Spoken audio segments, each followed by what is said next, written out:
దేవాతి దేవునికి కృతజ్ఞతాస్తుతులు చెల్లిస్తూ ఉన్నాం. ప్రత్యేకించి ఉదయకాల సమయంలో మరి శ్యామ్ గారు అలాగే సునీత గారి యొక్క కుమార్తె మణిచందనాను దేవుడు ఆశీర్వదించి ఇచ్చిన గర్భఫలము నిమిత్తము మనమందరము కూడా దేవునిని స్తుతించే మంచి సమయాన్ని దేవుడు మనకు అనుగ్రహించినందుకు ఆ దేవాతి దేవునికి మరొకసారి నేను వందనాలు తెలియచేస్తూ ఉన్నాను. మరి మన మధ్యలోకి మరి ఇరువురు దైవజనులు మన మధ్యలో ఉండటం చాలా సంతోషం. మరి దైవజనులు బెల్తేజర్ గారు అలాగే సంజీవరావు గారు దయతో ఈ స్థలానికి రావాల్సిందిగా కోరుచూ ఉన్నాం. అలాగే నాయన ఈ యొక్క ఉదయకాల సమయంలో ప్రభా ప్రకాష్ బాబు గారి కుటుంబంలో చేరి మేము ప్రార్థన చేస్తున్నాము. ఇదిగో ప్రభా ఈ దినము జరుగుతున్నటువంటి మణిచందన యొక్క శ్రీమంతపు ప్రభ వేడుకలో మేమందరం ఉండగా ప్రభా ఆ బిడ్డను మీరు దీవించారు, ఆశీర్వదించారు. అందరిని బట్టి వందనాలు. ఇచ్చిన గర్భఫలాన్ని బట్టి మీకు స్తోత్రం చెల్లిస్తున్నాం తండ్రి. మంచి ఆరోగ్యాన్ని బిడ్డకు దయచేయమని ప్రార్థన చేస్తున్నామయ్యా, నీకే వందనాలు. అలాగే ప్రభా ఈ సమయంలో ఈ యొక్క కృతజ్ఞత కూడికను మేము ప్రారంభం చేస్తూ ఉన్నప్పుడు మీ ఆత్మతో మీరు మమ్మల్ని అందరూ నింపండి ప్రభా. అలాగే రావాల్సిన బిడ్డలను త్వరగా మీ సన్నిధికి నడిపించమని ప్రార్థన చేస్తున్నాం తండ్రి. నీకే వందనాలు. ఇక్కడ చేరున్న మమ్మల్ని అందరూ మీరు దీవించండి. మరొకసారి మణిచందనాన్ని మీరు దీవించి ఆశీర్వదించమని యేసునామమున అడిగి వేడుకొని ప్రార్థన చేస్తూ ఉన్నాము తండ్రి. ఆమేన్.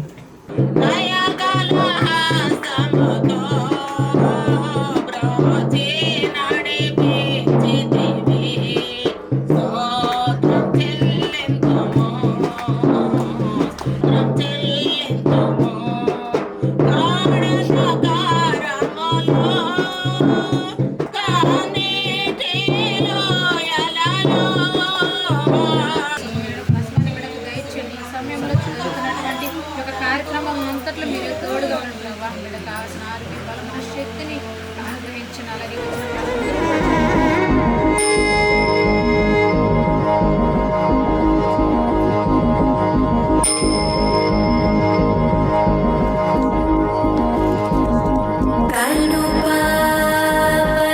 మెరుపులు పూసావే, కోటి కలలను రాసావే, కొత్త వెలుగును చూసావే, మరో జీవికి ఊపిరి పోసావే, తీపి అలజడి పోసావే, చూపు మలుపున వేచావే, అనుదినము నువ్వు పదిలమే మగువా, తనువునై నిధి తరగని వేలువా, నీవే అనగల అనుభవమేది, నీవే కనగల ప్రియవరమేది, ఆనందమే ఆనందం అమ్మనికి శ్రీమంతం, ఆమని వరించిన కొమ్మకి దివాసంతం. ఆశీర్వదించబడులాగున మనమందరం కూడా సిద్ధపడదాం. మరి ఈ సమయంలో వాక్యంలోకి అలాగే మన మధ్యలో ఉన్నటువంటి దైవజనులు ఉన్నారు. వారు వాక్యంలోకి వెళ్ళే ముందు చిన్న ప్రార్థన చేసుకుందాం. దయతో అందరం కూడా తలలు వంచుదాం. సంఘంలో నుండి మన మధ్యలో ఉన్నటువంటి కమలాశాలెం గారు ప్రార్థన చేయవలసిందిగా కోరుచూ ఉన్నాం. మీకు వేలాది వందనాలు, స్థుతులు, స్తోత్రాలు చెల్లించుకుంటున్నాం. ఈ మధ్యాహ్న కాల సమయంలో ప్రకాష్ బాబు గారి ఇంట్లో చేరి మిమ్మల్ని స్తుతించడానికి ఇచ్చిన సమయాన్ని బట్టి మీకు వందనాలు నాయన.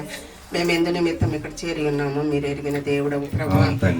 ప్రకాష్ బాబు గారిని మాణిక్యము గారిని ప్రేమించి వారికి ఇచ్చిన 2 బిడ్డలను బట్టి మీకు వందనాలు. కుటుంబాలను దీవించారు, ఆశీర్వదించారు ప్రభా. అయా పెద్ద కుమార్తె నాయన సునీతను అలాగే శ్యామును మీరు జ్ఞాపకం చేసుకుని వారికి ఇచ్చిన బిడ్డలిద్దరిని బట్టి కూడా మీకు వందనాలు చెల్లించుకుంటున్నాము నాయన. అయా మణిచందనాన్ని మీరు జ్ఞాపకం చేసుకున్నారు తండ్రి. భార్య భర్తలిద్దరిని మీరు దర్శించారు ప్రభా. వారిని దీవించి ఆశీర్వదించి మీరు జ్ఞాపకం చేసుకున్న విధానాన్ని బట్టి మీకు వందనాలు. గర్భఫలమయ ఇచ్చు బహుమానమని మీరు సెలవిచ్చండి ఇదిగా ప్రభా. బిడ్డకునైనా గర్భఫలాన్ని మీరు అనుగ్రహించినందుకు మీకు వందనాలు, స్తుతులు, స్తోత్రాలు. మంచి ఆరోగ్యమును, బలమును, శక్తిని దయచేయండి. ఇంతవరకు మీరు కృపలో భద్రపరిచి ఉన్నారు తండ్రి. మిగతా కాలంలో కూడా నాయన మీరు కాచి కాపాడి రక్షించి సరైన టైంలో సుఖమైన కానుకను బిడ్డకు మీరు దయచేయమని అడుగుచున్నాము తండ్రి. దేవుని స్తోత్రం. మరి మనకందరూ తెలిసిందే, మీరందరూ సీనియర్ విశ్వాసులు, నేను జూనియర్ పాస్టర్ని. ఆది కాండంలో మరి అవ్వమ్మ గారికి మొట్టమొదటి సంతానం కలిగినప్పుడు మరి దేవుడు నాకు దయ చూపించాడు. తర్వాత మరొక కుమారుణ్ణి ఇట్లా ఎక్కడ గర్భఫలము పొందినా కానీ ఎవరి దయ అండి చెప్పాలి, మీరు చెప్తే నేను 3 నిమిషాల్లో ముగిస్తాను. పొందాను. అయితే మరి దేవుని దయ లేనిదే గర్భఫలం లేదు. డైరెక్ట్గా మరి రెఫరెన్స్లు చదివిస్తాకి అవకాశం లేదు. ఆది కాండంలోనే రాహేల్ గారు నాకు గర్భఫలం ఇవ్వమని యాకోబు గారి మీద గర్భం అవుతుంది. ఏమవుతుంది? సీరియస్ అవుతుంది. సీరియస్ అయినప్పుడు ఏమన్నాడు? నేనేమైనా దేవుణ్ణా గర్భఫలం ఇవ్వటానికి అంటా ఉన్నాడు. ఇలాగూ మరి గర్భఫలం ఇవ్వని వాళ్ళు బాధపడతా ఉన్నారు. శారమ్మ గారు బాధపడి తొందరపాటు పనిచేసింది. తర్వాత అన్నా గారు మరి కన్నీటి ప్రార్థన చేసింది. ఇంకా ఇలా చెప్పుకుంటూ పోతే బైబిల్ గ్రంథంలో అనేకమైన సందర్భాలు ఉన్నాయి. అయితే ఈ గర్భఫలాన్ని దుర్వినియోగం చేసిన వాళ్ళు ఉన్నారు, సద్వినియోగం చేసుకున్న వాళ్ళు ఉన్నారు. దేవుని కొరకు జీవించిన మరి గర్భఫలం కూడా లేకపోలేదు. ఏదేమైనప్పటికీ మరి కొన్ని వచనాలు చూద్దాం. మరి ఆ నిర్గమాకాండం 20 అధ్యాయంలో ఏం చెప్తున్నాడంటే, నేనే చెప్పేస్తాను, టైం లేదు కాబట్టి 5 నిమిషాలు చెప్పారు. ప్రియమైన దేవుని బిడ్డలారా, నన్ను ప్రేమించిన వారికి 4-5 తరాల వరకు ఏమిస్తానంటున్నాడు? మీరు మాట్లాడాలి. మీరు మాట్లాడిపోతే ఇక్కడ ఉన్నారా? హల్లెలూయా, నాతో ఉన్నారా? 5 నిమిషాలు ఉండండి. హల్లెలూయా. ఏమిస్తానంటున్నాడు? నన్ను ప్రేమించిన వారికి 4 తరాల వరకు ఏమిస్తానంటున్నాడు? అయ్యగారు మీరు కూడా మాట్లాడట్లే. నన్ను ప్రేమించిన వారికి 1000 తరాల వరకు 4 తరాలు, నన్ను దేశించే వారికి 4 తరాలు. ఇంకా శాపవచనాలు మేము చెప్పకూడదు కాబట్టి మనకందరికి తెలిసింది. కాబట్టి దేవుణ్ణి మొట్టమొదటిగా ఆయన స్వరూపం, ఆయన పోలికిచ్చాడు కాబట్టి ఆయన్ని మనం ప్రేమించాలి. సృష్టిని ఆరాధించకూడదు, సృష్టికర్తను ఆరాధించాలి. రెండవదిగా నిన్ను వల్లి నీ పొరుగు వారిని ప్రేమించాలి. మరి ఎట్ ద సేమ్ టైం లోకా సువార్తలో మరి ఇక్కడ టేబుల్ లేదు, ఏం లేదు. మీరు అరేంజ్మెంట్లు బాగా చేశారు కానీ నన్ను తిట్టుకోమాకండి. రెండోసారి పిలవకపోయినా నాకు బాధలేదు. కానీ వాక్యం చెప్పడానికి దైవజనులకి ప్లేసు కొంచెం అయ్యి ఏర్పాటు చేయడం అలవాటు చేసుకోండి క్రైస్తవులు. అర్థమవుతుందా? నేను అంటున్నాను కదా, ఫీల్ అవ్వమాకండి. దేవుని స్తోత్రం, నన్ను క్షమించండి. లోకా సువార్త 1వ అధ్యాయం 42వ వచనం. స్త్రీలలో నువ్వు ఆశించబడిన దానవు, స్త్రీలలో నీవు ఆశీర్వదింపబడిన దానవు, నీ గర్భఫలమును ఆశించబడును, నీ గర్భఫలమును ఆశీర్వదింపబడును. ఎప్పుడండి? అక్కడే కింద వచనం చూస్తే ఒక వచనం ఉంది, 45వ వచనం, 50వ వచనం, క్షమించండి, 50వ వచనం. ఆయనకు భయపడు వారి మీద ఆయన కనికరము. ఎక్కడ చెప్పాడు ఈ వాక్యం? నిర్గమకాండంలో చెప్పింది ఇక్కడ మళ్ళీ చెప్తా ఉన్నాడు. ఇప్పుడు ఓల్డ్ టెస్టిమెంట్ నెరవేర్చడానికి వచ్చాడు కానీ, ధర్మశాస్త్రాన్ని నెరవేర్చడానికి వచ్చాడు కానీ ప్రభువైన యేసుక్రీస్తు 2026 సంవత్సరాల క్రితం ఓల్డ్ టెస్టిమెంట్ నెరవేర్చడానికి వచ్చాడు. కొట్టివేయటానికి రాలేదు. సపోజ్ మీరు సరుకులు చిట్టి రాసుకున్నారు, ఉప్పు, పప్పు, పంచదారని. అక్కడ కొట్టుకాడ తీసుకొని ఏం చేస్తాం? టిక్ కొడతాం.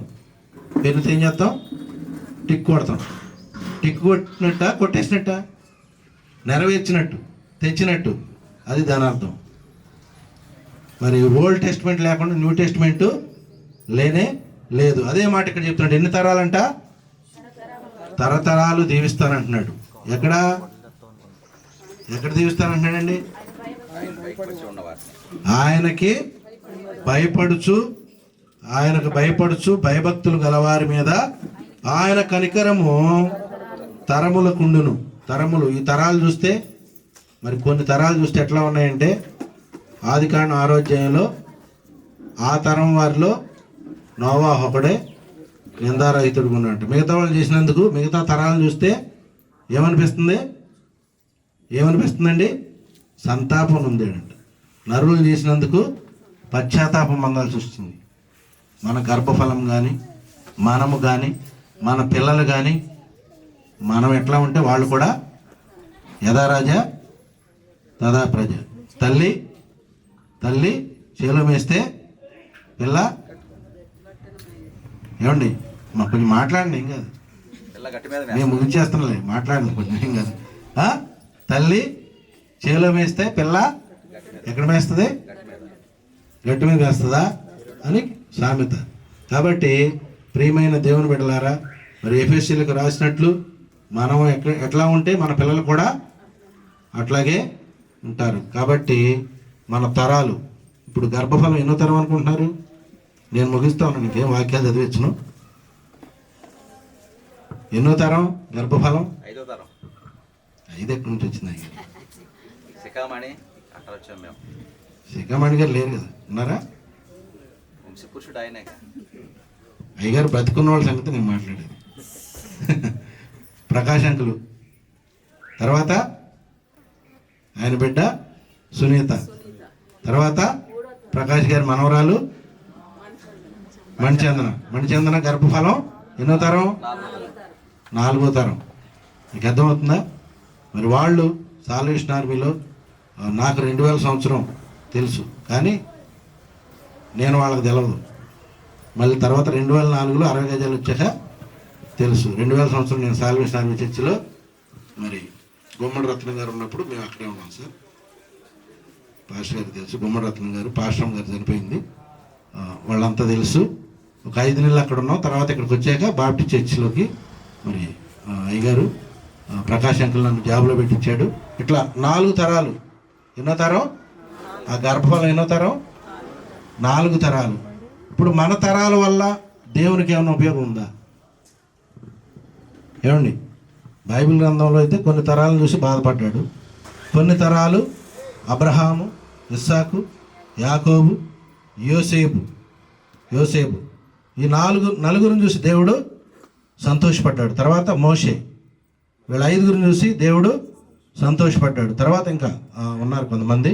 తర్వాత మత్తయి సువార్త 1వ అధ్యాయంలోకి వస్తే 17వ వచనం చూసినట్లయితే మరి 42 తరాలు, అక్కడ 12 తరాలు, అబ్రహాం మొదలుకొని దావీదు వరకు, దావీదు మొదలుకొని బబులోని చెరకెళ్ళిన వరకు, ఇట్లా ఆ వంశావళి తరాలు ఇస్తా ఉన్నాడు.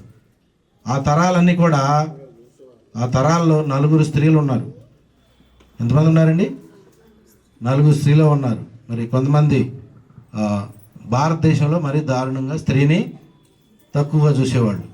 ఆ స్త్రీని సతీ సహగమనం అని, భర్త చనిపోతే ఆయనతో పాటు ఆమెను కూడా అంత లోకువ స్త్రీ అంటే. కానీ బైబిల్ గ్రంథం లోకు చేయలే.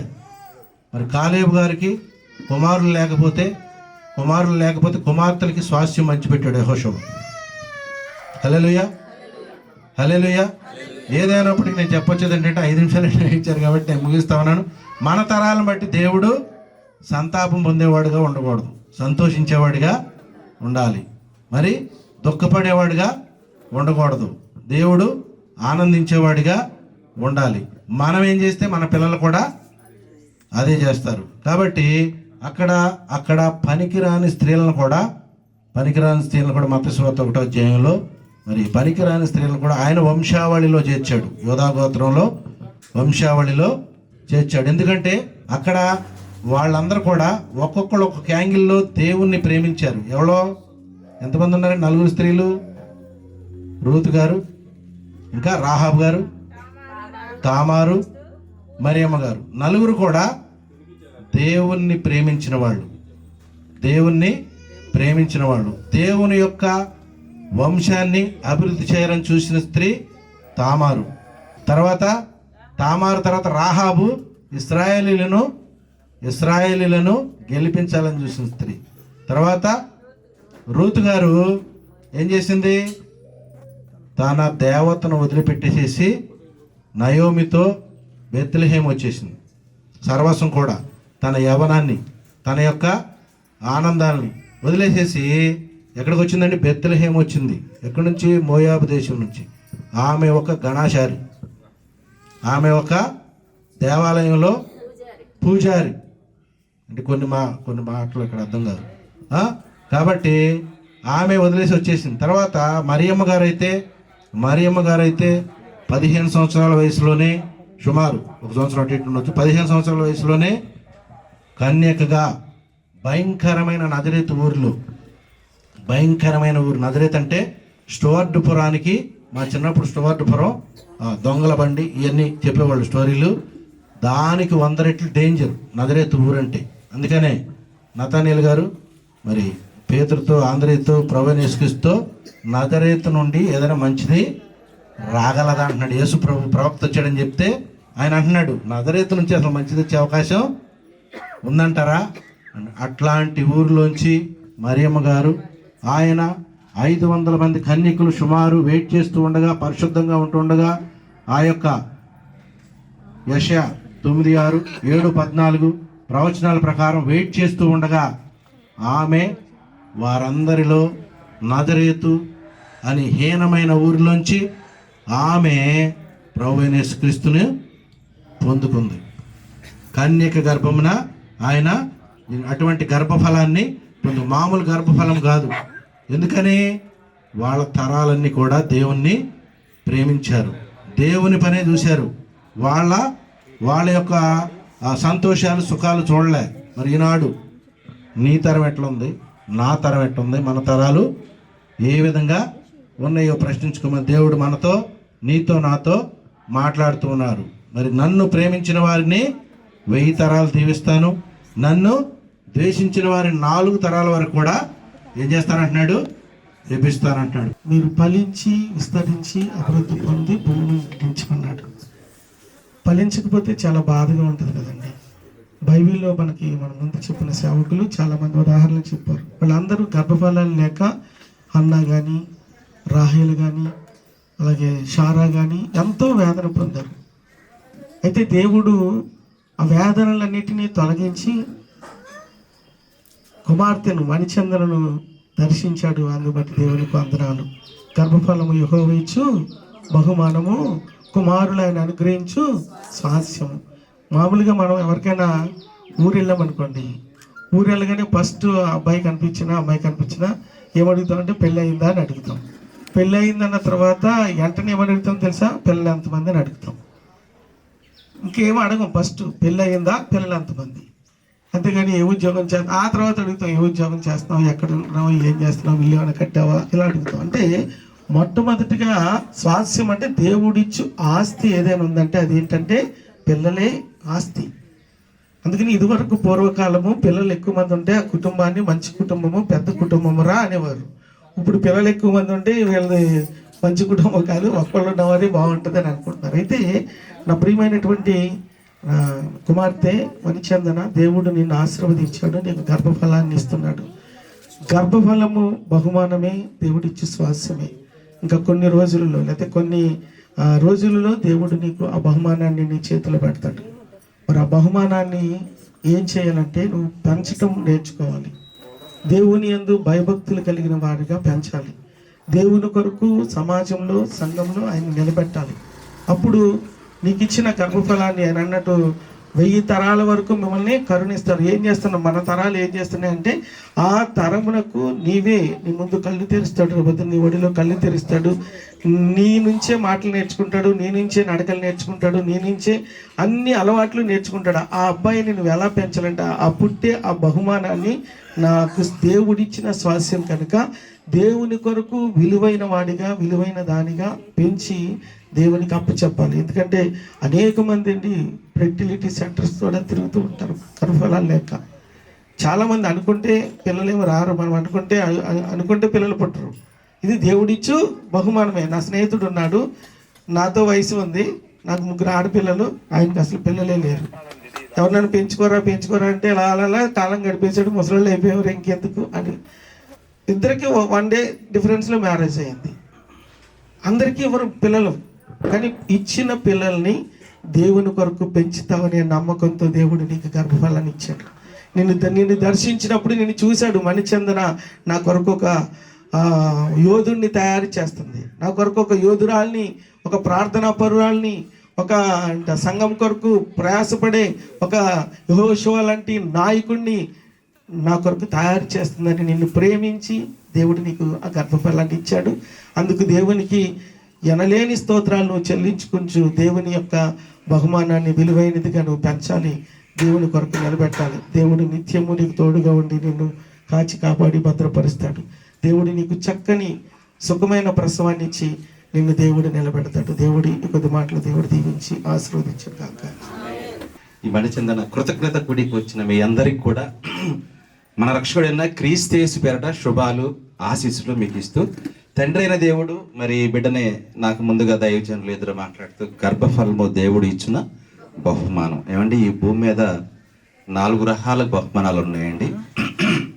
మొట్టమొదటిది దేవుడిచ్చే బహుమానం గర్భఫలము, రెండోది భూమి ఇచ్చే ఫలం అండి,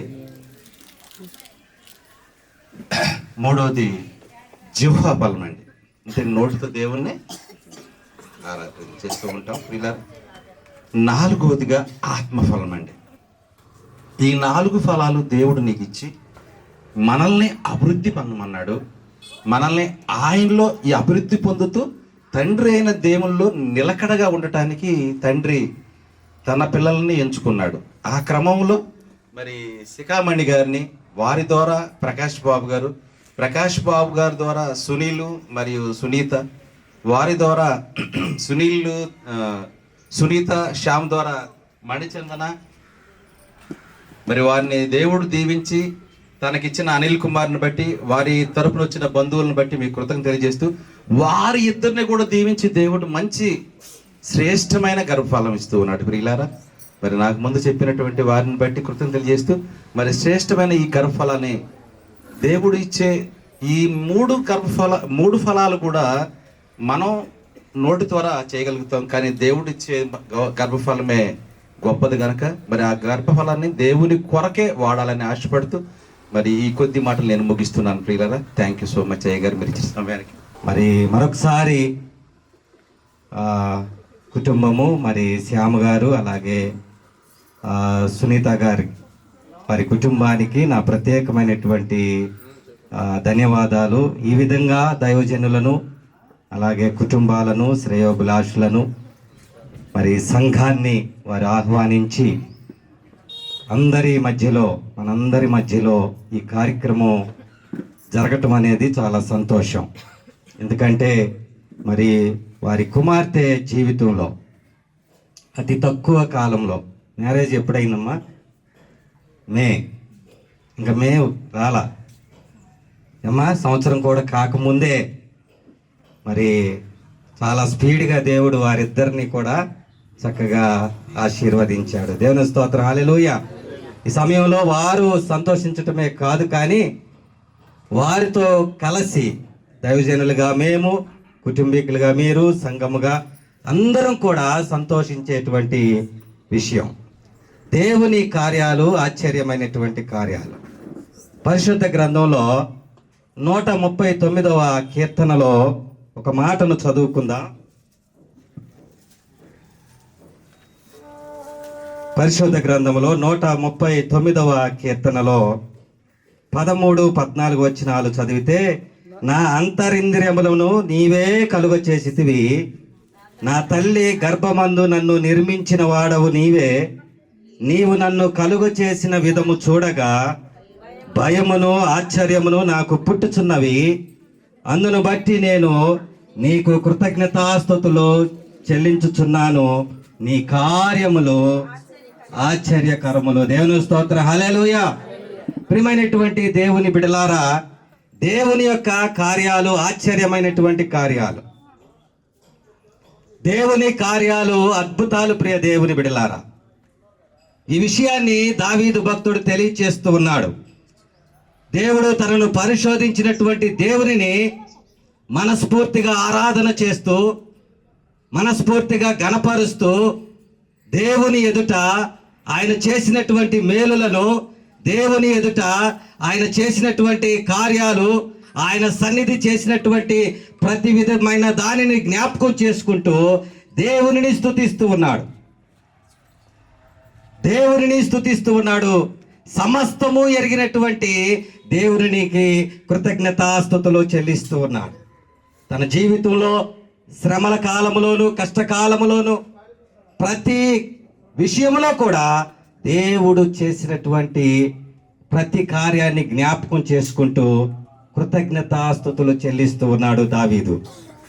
అదే రీతిగా ఈ సమయంలో మరి అనిల్ అలాగే మణిచందన కూడా కృతజ్ఞత చెల్లించేటువంటి సమయం. ఇంతకు ముందే మనకు చెప్పారు దైవజనులు, ఎంతమందికో గర్భఫలము లేక చాలామంది వారి యొక్క మనసులు గాయపడినటువంటి సందర్భాలు ఎన్నో ఉన్నాయి.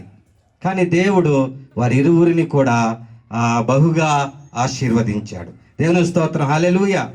కాబట్టి అక్కడ 3 మాటలు తెలియచేస్తూ ఉన్నాడు. మొదటి మాట ఏంటంటే, మనం చదువుకుంటే చూడండి 15వ వచనంలో ఒక మొదటి మాట మనం చదువుదాం. నేను రహస్యమందు పుట్టిన వాడను. దేవుని స్తోత్రం, హల్లెలూయా. అలాగే మనం ఆ కింది భాగంలో చదువుకుంటే 16వ వచనంలో, నేను పిండమునై ఉండగా నీ కన్నులు నన్ను చూచెను. దేవుని స్తోత్రం, హల్లెలూయా.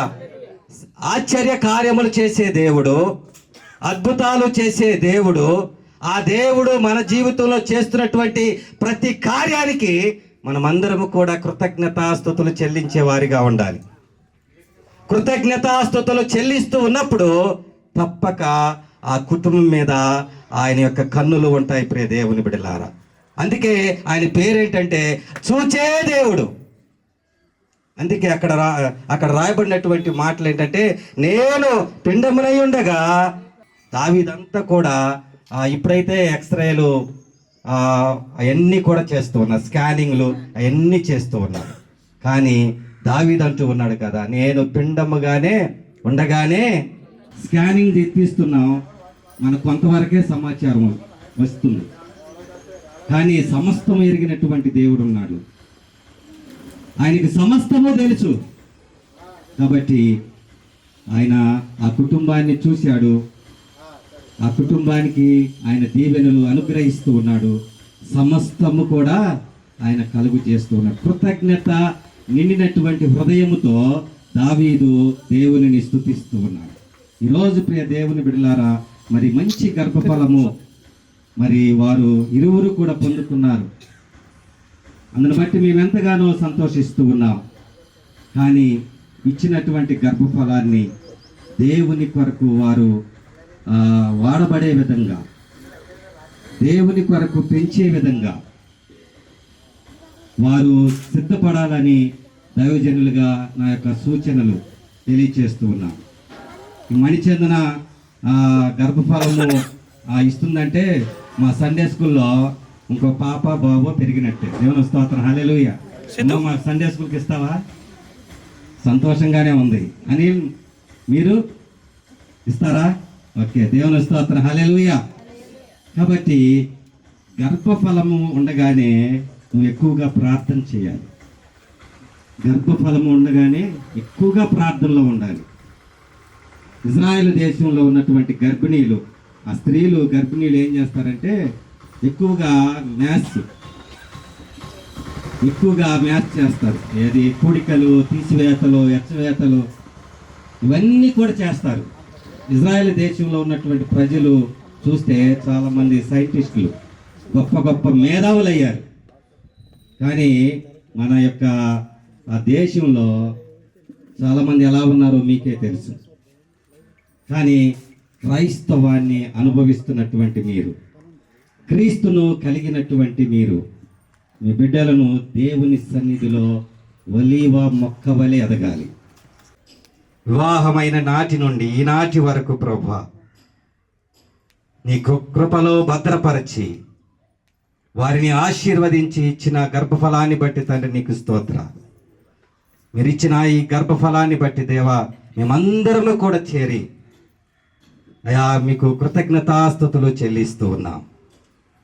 అయా ఇదిగో నా తండ్రి బిడ్డలను మీరు జ్ఞాపకం చేసుకోండి, మీరు అభివృద్ధి పరచండి అయా, వారిని ఫలింప చేయమని ప్రార్థన చేస్తూ ఉన్నాం.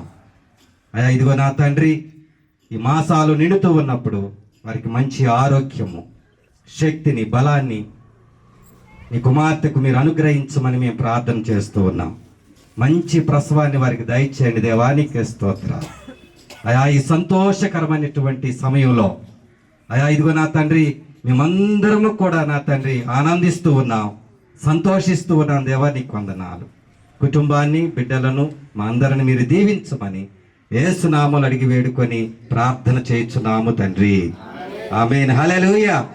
నీ కృపాన్ని కాపుదల బిడ్డపై నుంచమని ప్రార్థన చేస్తూ ఉన్నాము. నీ యొక్క క్షేమాన్ని బిడ్డకి దయచేయండి, సుఖమైనటువంటి ప్రసాదాన్ని బిడ్డకి దయచేసి దీవించి ఆశీర్వదించమని యేసునామమును అడిగి వేడుకొని ప్రార్థన చేస్తూ ఉన్నాము తండ్రి. ఆమేన్. మా తండ్రి అయిన దేవుని ప్రేమ, కుమారుడైన యేసుక్రీస్తు కృప, పరిశుద్ధాత్మని యొక్క అన్యోన్య సహవాసము, ఆయన సన్నిధి సదాకాలము మనందరికీ తోడయుండి నడిపించునుగాక. ప్రత్యేకించి కుమార్తె మణిచందనకు ఆయన కృప సదాకాలం ఉండి బిడను బలపరిచి మంచి ప్రసవాన్ని అనుగ్రహించబడునుగాక. దేవుడు మనలందరినీ దీవించునుగాక. ఈ సమయంలో మరి ఓట్ ఆఫ్ థ్యాంక్స్ మన మధ్యలో ఉన్నటువంటి సృజన వాహిని గారు తెలియచేయాల్సిందిగా కోరుచూ ఉన్నాం. కూడి వచ్చిన అందరికీ చాలా థ్యాంక్స్ అండి. అయితే మేము చాలా సింపుల్గా చేసుకుందాం అనుకున్నాము, కానీ దేవుడు ఏర్పరచుకున్నాడు ఇలాగా. మీ ఇంతమంది ఆశీర్వాదం తనకు దక్కాలని. అయితే మీరందరూ వచ్చినందుకు చాలా థ్యాంక్స్. బిడ్డని దీవించి ఆశీర్వదించి మేము ప్రేమ విందు ఏర్పాటు చేశాము. అందరూ బిడ్డను దీవించి మీరు మంచిగా భోంచేసి వెళ్ళాలని కోరుకుంటున్నాను. అక్క ఇక్కడ లేకపోయినా కానీ, ఒక్కతే ఉంటున్నా కానీ ఎంతగానో దేవుడు ఆ బిడ్డని దీవించి ఆశీర్వదించి ఆ గర్భఫలాన్ని ఇచ్చాడు. పెళ్ళైనప్పటి నుంచి ఇప్పటి వరకు ఆ బిడ్డని కాచి కాపాడి భద్రపరిచినందుకు మేము ఎంతగానో వందనాలు చెల్లించుకుంటున్నామండి. ఇది ఒక ఫంక్షన్లా కాకుండా మేము ఒక కృతజ్ఞత కూడికగా మేము అనుకుంటున్నాము. మీరందరూ వచ్చి దీవించినందుకు ఎంతగానో మేము ఆనందిస్తున్నామండి. పాడిన తండ్రి నీకే స్తోత్రము, కరుణించిన కృపలో మమ్ము దాచిన దేవా నీకే స్తోత్రము, నీకే స్తోత్రము. లోపములెన్నో దాగి ఉన్నను సరిచేసి సహాయకుడా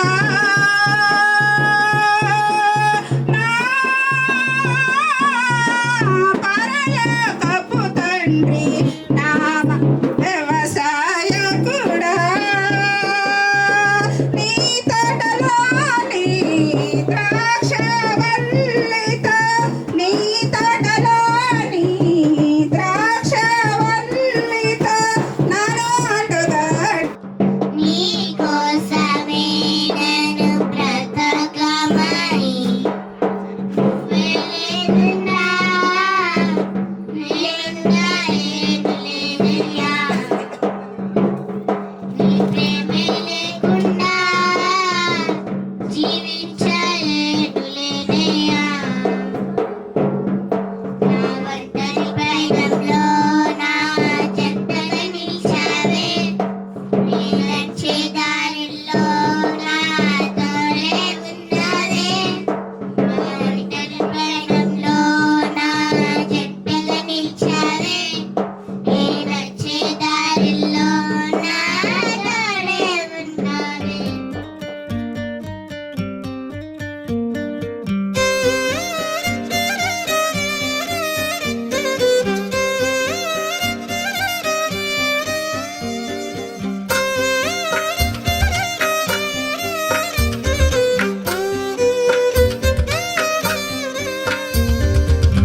తందానే తందానే తందానే తందానే, చూసారా ఏ చోటైనా ఇంత ఆనందాన్నే. తందానే తందానే తందానే తందానే, కన్నారా ఎవరైనా ప్రతిరోజు పండగనే. ఏ తీయదనం మనసు పడి రాసిందో ఎంతో అందంగా ఈ తల రాతలనే.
ఒకటైన వాక్యమల్లే ఒక తీయటి అర్థం చెప్పారుగా.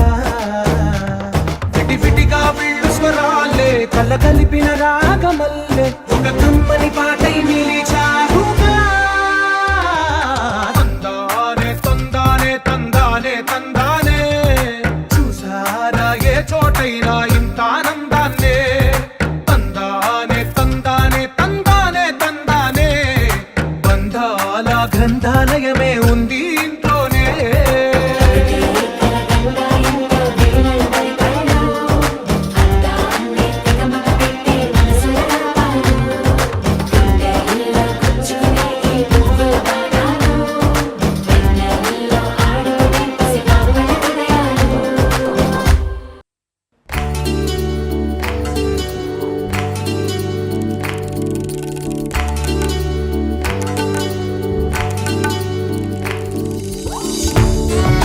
అందరూ కలిసి సంతోషంగా చప్పట్లు కొడుతూ మనకెల్లప్పుడూ తోడయుండు దేవునికి హృదయపూర్వకంగా ఆరాధన చేద్దాం.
కలిసి పాడదాం.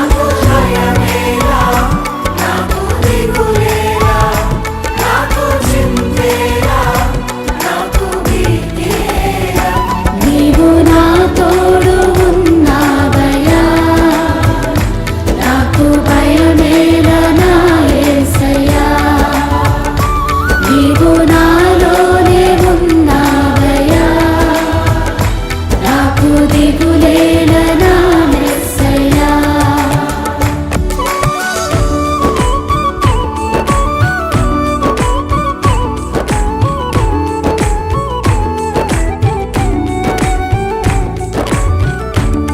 కష్టములో నష్టములో తోడైన దేవుడు, వేదనలో ఆవేదనలో మన చెంత ఉన్న దేవుడు.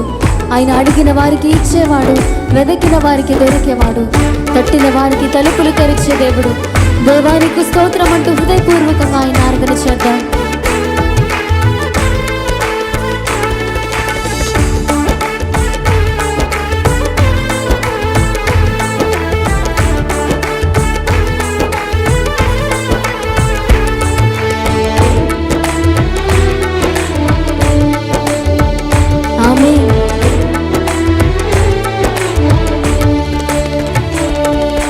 కష్టములో నష్టములో నా తోడు ఉన్నావు,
వ్యాధులలో బాధలలో ఊరటనిచ్చిన దేవుడు, రక్షణలో సంరక్షకుడై ధైర్యము పంచిన దేవుడు, నేనే సత్యం మార్గం జీవం అని పలికిన దేవునికి హృదయపూర్వకంగా స్తోత్రాలు చెబుతాం.